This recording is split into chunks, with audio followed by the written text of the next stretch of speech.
而家喺倫敦嘅 Merchant Council， 喺我身後邊咧就係呢個6房嘅 HMO 擴建工程。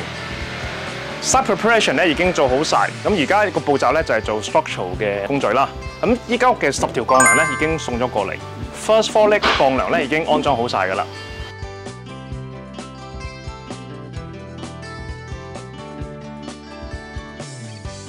First floor 嘅鋼梁咧已經全部上晒，咁咧 building rig 入邊嘅 drawing 咧，每個鋼梁個 test floor 咧呢個係140，咁我嚟幫個業主咧 upgrade 到640，咁樣會更加順利㗎嘛。之後咧，我啱啱先定咧比較低啊，咁我而家咧將 first floor 嘅先咧全部下降咗23公分。眾所周知，英國個天氣咧濕氣咧比較重嘅，咁呢條木方咧係入咗牆，咁我哋喺 edge 個位咧幫 Leno 啦係花咗咁 DPC 嘅，咁樣咧壽命咧會長好多，同埋防止腐蝕。